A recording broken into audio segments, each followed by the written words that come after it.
2001 summer, you guys go out with Blink and Alkaline Trio. Holy hell, we need this tour to come back. What are your memories on that summer?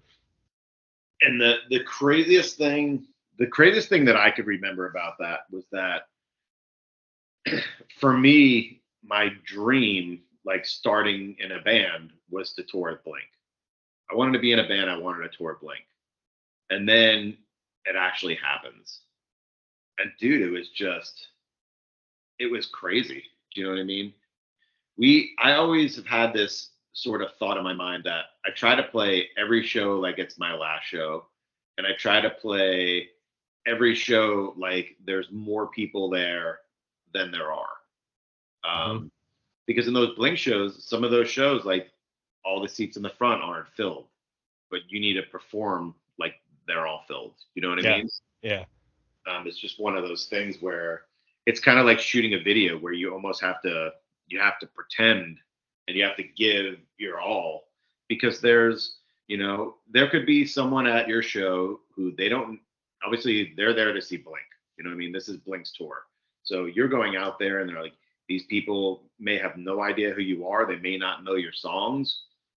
And they may be looking at you like you suck the second you go out there, but you need to win fans over.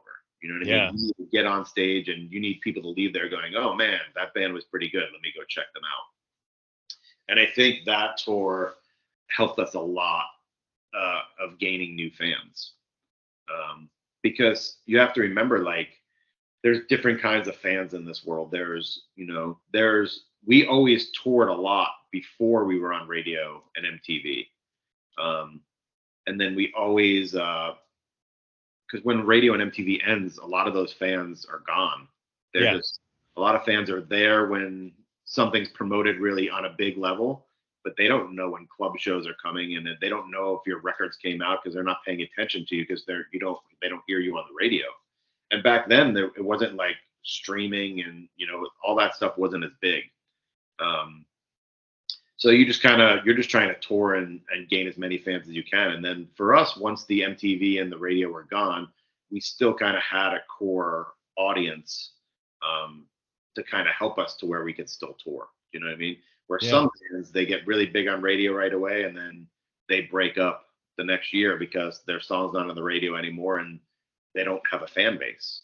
Yeah, yeah. Did you watch those Blink shows quite a bit? Like once you guys were done, would you watch from side stage or go out in the lawn or something? I would watch a lot from front of house because they had pyro on stage. So I Mm. tried. The stage was kind of like limited access. But yes, I would watch Blink a lot on that tour. Um, it's just, dude. I mean, that tour was just incredible. I'm just waiting for the day that they're like, hey, we should like do the 20-year anniversary of that tour. Let's do that tour again. You know what I mean? Oh,